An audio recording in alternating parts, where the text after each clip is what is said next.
మా latest videos కోసం మా ఈ తెలుగు న్యూస్ ఛానల్ సబ్స్క్రైబ్ చేసి గంట సింబల్ యాక్టివేట్ చేసుకోండి. ఈరోజే మాఘ పౌర్ణమి శనివారంతో కలిసి వచ్చింది. మాఘ పౌర్ణమినే మహామాఘి అని పిలుస్తారు. ఇది ఎంతో శక్తివంతమైన పౌర్ణమి. పవిత్రమైనటువంటి మాసాల జాబితాలలో వైశాఖ కార్తీక మాసాల తరువాత స్థానంలో మాఘమాసం కనిపిస్తుంది. శుభప్రదమైన వివిధ కార్యక్రమాలకు ఈ మాసం అనుకూలమైనదని ఆధ్యాత్మిక గ్రంథాలు స్పష్టం చేస్తూ ఉన్నాయి. ఎన్నో పుణ్య విశేషాలను సంతరించుకున్న మాఘమాసంలో పౌర్ణమి రోజుకు ఉన్న ప్రాముఖ్యత అంతా ఇంతా కాదు.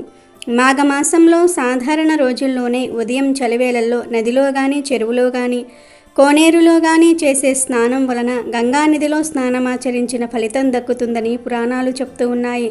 అలాంటిది అత్యంత విశిష్టమైన పౌర్ణమి రోజున ఆచరించే జప తపాల వలన ఎంతటి పుణ్య ఫలితాలు కలుగుతాయో ఊహించవచ్చు. మాఘ పౌర్ణమిని మహామాఘి అని కూడా పిలుస్తారు. మాఘ పౌర్ణమి రోజున తెల్లవారుజామునే నదీ స్నానం చేసి సమస్త జీవరాశికి ఆధారమైన సూర్యభగవానుడికి నమస్కరించాలి. ఇటు వైష్ణవ ఆలయానికి అటు శివాలయానికి వెళ్ళి దైవ దర్శనం చేసుకోవాలి. అత్యంత భక్తి శ్రద్ధలతో దైవాన్ని పూజించటమే కాకుండా శక్తి మేరకు దాన ధర్మాలు చేయాలి. ఈ విధంగా చేయటం వలన జన్మజన్మలుగా వెంటాడుతున్న పాపాలు దోషాలు నశించి అశ్వమేధ యాగం చేసినంత ఫలితం దక్కుతుందని సాక్షాత్తు శ్రీకృష్ణుడే ధర్మరాజుతో చెప్పినట్లుగా తెలుస్తుంది. మాఘ పౌర్ణమి రోజున చేసే స్నానాల వలన పూజల వలన దానాల వలన వ్యాధుల నుంచి బాధల నుంచి విముక్తి కలుగుతుంది. పుణ్యఫలాల విశేషం కారణంగా ఉన్నతమైన జీవితం లభిస్తుంది. మరణం అనంతరం కోరుకునే శాశ్వత స్వర్గలోక ప్రాప్తి కలుగుతుంది. ఈరోజు బావి నీటితో స్నానం చేయటం వల్ల 12 సంవత్సరాల పుణ్య ఫలితం లభిస్తుంది. అదే చెరువులో స్నానం చేస్తే 24 సంవత్సరాల పుణ్యఫలం లభిస్తుంది. సాధారణ నదిలో స్నానం చేయటం వల్ల 96 సంవత్సరాల పుణ్యస్నాన ఫలం లభిస్తుంది. పుణ్య నదీ జలాలలో స్నానం చేస్తే 9600 సంవత్సరాల పుణ్యఫలం లభిస్తుంది. అలాగే సంగమ నదుల్లో స్నానం చేస్తే 38400 సంవత్సరాల పుణ్య స్నాన ఫలితం లభిస్తుంది. గంగా నదిలో స్నానం చేస్తే 3,84,00,000 సంవత్సరాల పుణ్యఫలం లభిస్తుంది.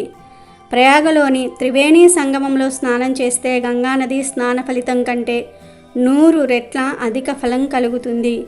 సముద్ర స్నానం చేస్తే వచ్చే పుణ్యఫలాన్ని చెప్పడానికి మాటలు చాలవు. ఇంత గొప్ప ఫలితం మనకు మాఘ పౌర్ణమి నాడు కలుగుతుంది.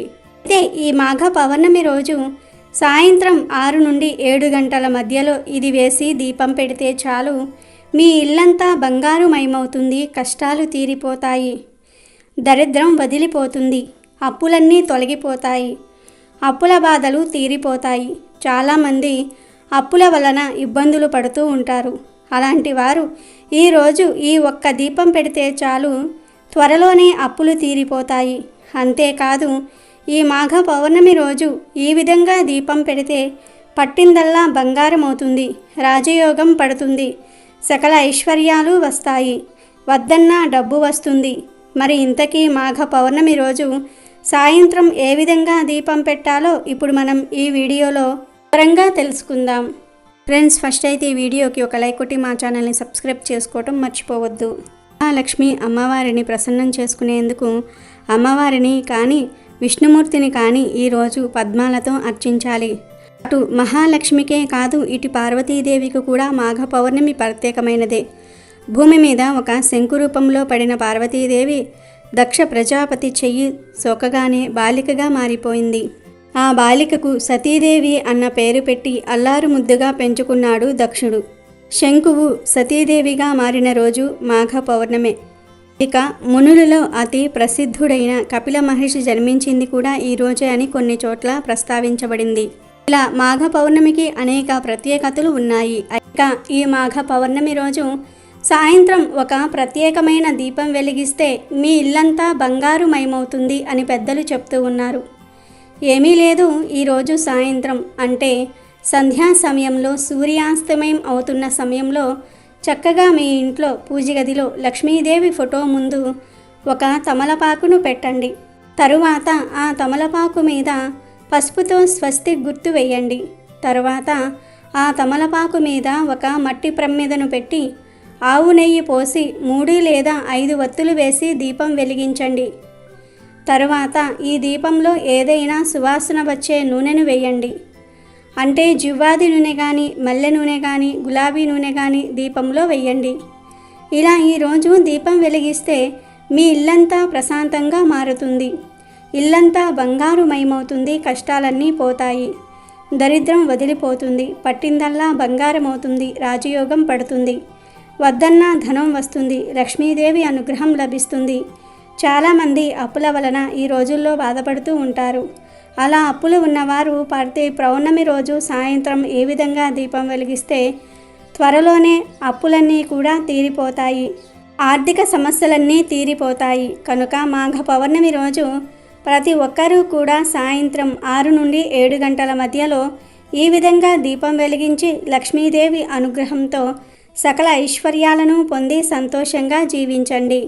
ఎంతో పవిత్రమైన మాఘ పౌర్ణమి రోజు ఆడవారు ఇంట్లో బెండకాయ కూరను అస్సలు వండకూడదు. ఎవ్వరూ ఈరోజు ఈ కూరను తినకూడదు. కూర రూపంలోనే కాదు, ఈరోజు ఏ రూపంలోనూ కూడా బెండకాయను తినకూడదు.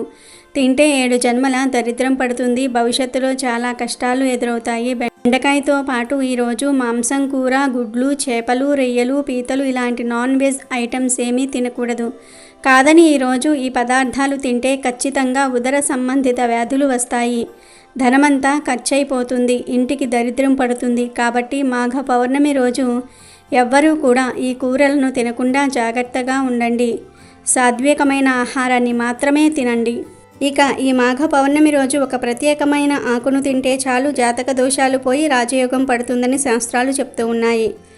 ఈరోజు చంద్రుడు అత్యంత వెలుగుతో 16 కళలతో ప్రకాశిస్తూ ఉంటాడు. ఈ సమయంలో మీరు ఒక తమలపాకును తీసుకుని దానిలో పంచదారను కానీ, చిన్న బెల్లం ముక్కను కానీ, కొంచెం తేనెను కానీ కలుపుకొని తింటే మీకు చాలా మంచి జరుగుతుంది. మీ శరీరానికి చంద్రశక్తి లభిస్తుంది. అంతేకాదు ఈరోజు రాత్రి సమయంలో ఇలా తమలపాకును పంచదారతో లేదా బెల్లంతో లేదా తేనెతో కలుపుకొని తింటే మంచి ఆరోగ్యం లభిస్తుంది. జాతక దోషాలు పోతాయి. మీ శరీరానికి తెలియని దివ్యశక్తి వస్తుంది. ఆ శక్తితో మీరు అన్ని పనుల్లో విజయాన్ని సాధిస్తారు. మీకు రాజయోగం పడుతుంది.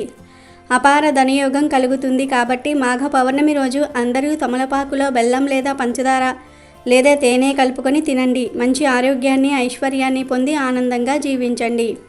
సంవత్సరానికి నెలలు 12, నెలకు ఒక పూర్ణిమ. ఇది సర్వసాధారణం. ఆకాశంలో గ్రహాలు తిరుగుతూ ఉండటం మూలాన అమావాస్యలు, పూర్ణిమలు మనకు లెక్కలోనికి వస్తాయి. శాస్త్రీయంగా చంద్రుడు, భూమి, సూర్యుడు గమనాల బట్టి పగలు, రాత్రులు, నెలలు, సంవత్సరాలు అని మనం లెక్కలు వేసి అనుకున్నవే. దీనినే క్యాలెండర్ అంటాము. తేదీల్లో ఏ పూర్ణిమ అయినా సరే ఆ పూర్ణిమకు సంబంధించిన దేవతారాధన చేస్తే ఎన్నో మంచి శుభ ఫలితాలు కలుగుతాయి. పూర్ణిమ నాడు తెల్లవారుజామున వెళ్ళి సముద్ర స్నానం చేయటం మంచిది.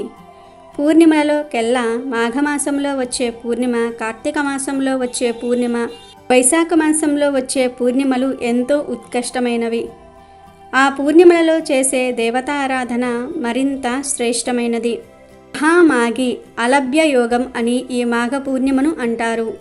అంటే ఈ రోజున ఏ నియమాన్ని పాటించినా అది విశేష ఫలితం ఇస్తుందన్నమాట. మాఘ పూర్ణిమ విశిష్టత అంతా ఇంతా కాదు. హిందువులు భక్తితో కొలిచే పర్వదినం ఇది. ఈ రోజున భక్తులు పవిత్ర నదిలో స్నానం చేయటం, దానం చేయటం మొదలైన వాటిని అనుసరిస్తారు. మాసాలన్నిటిల్లో మాఘమాసం చాలా విశిష్టమైనది. దీనిలో ఎటువంటి సందేహమూ లేదు. ఎందుకంటే రథసప్తమి, భీష్మ ఏకాదశి, శ్రీ పంచమి, మహాశివరాత్రి ఇలా సకల దేవతలను ఈ నెలలో కొలుస్తాము. మాఘ పౌర్ణమి నాడు గంగా నదిలో స్నానం చేస్తే చాలా పుణ్యం లభిస్తుంది. లేదు అంటే దగ్గరలో ఉన్న సముద్రాలు లేదా దేవాలయాల్లో ఉండే కోనేరులో కూడా స్నానం చేయవచ్చు. ముఖ్యంగా కాశీ, ప్రయాగ, హరిద్వార్ వంటి పుణ్యక్షేత్రాలలో స్నానం చేయాలని పురాణాల్లో ఉంది. అక్కడ భక్తులు కూడా ఎక్కువగా వచ్చి స్నానం ఆచరించి పూజా కార్యక్రమాల్లో పాల్గొంటారు. భక్తుల విశ్వాసం ప్రకారం శివుడు ప్రధానంగా మాఘ పౌర్ణమి రోజు గంగా స్నానం చేసేవారికి అదృష్టం మరియు సంపద మరియు మోక్షాన్ని ఇస్తాడు అని ప్రతీతి. మాఘ పౌర్ణమి రోజు ఎలాంటి విధి విధానాలు పాటిస్తే జాతక దోషాలన్నీ తొలగిపోతాయో సంవత్సరం మొత్తం అదృష్టం కలిసి వస్తుందో ఈ వీడియోలో ఈరోజు మనం తెలుసుకుందాం. మాఘమాసంలో వచ్చే పౌర్ణమిని మహామాఘి అనే పేరుతో పిలుస్తారు. ఈ మహామాఘి చాలా శక్తివంతమైనది. మాఘమాసంలో ఉదయం పూట స్నానం చేస్తే చాలా మంచిది. అంటే ఉదయం 7 గంటల్లోపు మాఘ స్నానం చేయాలి. మాఘమాసంలో చేసే స్నానం అన్ని దోషాలను తొలగిస్తుంది. అందులోనూ మాఘమాసంలో వచ్చే పౌర్ణమి అంటే మహామాఘి రోజున ఉదయం 7 గంటల్లోపు స్నానం చేయండి. వీలైతే సముద్ర స్నానం చేస్తే విశేషమైన ఫలితం ఉంటుంది. సముద్ర స్నానం చేయటం ద్వారా నరఘోష, నరదృష్టి అన్నీ కూడా తొలగిపోతాయి. ఒకవేళ సముద్ర స్నానం చేయటం వీలు కాకపోతే దగ్గరలో ఉండే నది దగ్గరికి వెళ్ళి స్నానం చేయండి, లేదా చెరువు దగ్గర చేయండి, లేదా బావి దగ్గర చేయండి. ఇవేమీ వీలు కాకపోతే ఇంట్లోనే ఉదయం 7 గంటల్లోపు స్నానం చేయండి. అలా స్నానం చేసేటప్పుడు 3 సార్లు ప్రయాగ అనుకుంటూ స్నానం చేస్తూ ఉంటే ప్రయాగలో స్నానం చేసినంత ఫలితం దక్కుతుంది. అలాగే మాఘ పౌర్ణమి రోజు ఎవరైతే నువ్వులు దానం ఇస్తారో వారికి ఉండే సమస్త దోషాలు తొలగిపోతాయి. ఈరోజు నువ్వులను ఆహారంలో స్వీకరించిన దోషాలు పోతాయి. ఆహారంలో నువ్వులతో చేసిన పదార్థాలు ఖచ్చితంగా తినండి. వీలైతే 1.25 కేజీ అంటే కేజీ-పావు నల్ల నువ్వులు నలుపు రంగు వస్త్రంలో కట్టి బ్రాహ్మణుడికి దానం ఇవ్వండి. సమస్త జాతక దోషాలు తొలగిపోతాయి. ఇంకా మీకు వీలైతే ఒక వెండి పాత్రలో కానీ, రాగి పాత్రలో కానీ, ఇత్తడి పాత్రలో కానీ నువ్వులు పోసి ఆ నువ్వులు గోవు ఆకారం వచ్చేలాగా చేసి ఆ నువ్వులు దానం ఇవ్వండి. దీనిని తిల గోవు అంటారు. నువ్వులు గోవు ఆకారంగా వచ్చేలాగా పాత్రలో పోసి దానం ఇస్తే చాలా మంచిది. జాతక దోషాలు తొలగిపోతాయి. లేదా బియ్యం తీసుకొని బియ్యాన్ని ఆవు ఆకారంగా వచ్చేలాగా చేసి ఎవరికైనా బ్రాహ్మణుడికి దానం ఇవ్వండి. దీనిని శాలిగోవు అంటారు. ఈ దానం ఇచ్చిన అన్ని దోషాలు తొలగిపోతాయి. గోదానం చేయలేని వారు ఎవరైనా సరే ఈ మహామాఘి రోజు నువ్వులు కానీ బియ్యం కానీ గిన్నెలో గోవు ఆకారంలో పోసి దానం చేయటం వలన గోదానం చేసినంత ఫలితం దక్కుతుంది. లేదా ఆవు నెయ్యి గిన్నెలో గో ఆకారం వచ్చేలాగా వేసి దానం చేసినా సరే గోదానం చేసిన ఫలితం కలుగుతుంది. ఇలా ఏ దానం చేసినా లేదా ఏ దానమైనా సరే ఇవ్వవచ్చు. మరొక గొప్ప దానం కూడా ఉంది. అదే శయ్యదానం. అంటే మంచం కానీ పరుపు కానీ ఈ మహామాఘి రోజు దానం ఇవ్వాలి. ఈ శయ్యదానం బ్రాహ్మణుడికి చేస్తే జీవితంలో దంపతులకు వియోగం ఉండదు, అంటే విడిపోరు. భార్యాభర్తలు చచ్చిపోయే వరకు కూడా కలిసే జీవిస్తారు, విడిపోరు. అలాగే భార్య ముందు మరణించటం, భర్త ముందు మరణించడం అలాంటివేమీ జరగకుండా ఇద్దరూ దాదాపుగా ఒకే సమయంలో మరణిస్తారు. అంటే దంపతులకు జీవితంలో అస్సలు వియోగం అనేదే లేకుండా ఉండాలంటే మాఘ పౌర్ణమి రోజు శయ్యదానం ఇవ్వాలి. అంటే మంచం కానీ పరుపు కానీ దానం ఇవ్వాలి. ఈ దానాలలో ఏ ఒక్క దానం చేసినా విశేషమైన ఫలితం వస్తుంది. నువ్వులను ఆహారంగా తప్పకుండా స్వీకరించండి. అమెజాన్లో బెస్ట్ డిస్కౌంట్స్ కోసం వీడియో డిస్క్రిప్షన్లో లింకు ఉంది, చూడండి. అలాగే మా టెలిగ్రామ్ ఛానల్ సబ్స్క్రైబ్ చేసుకోండి.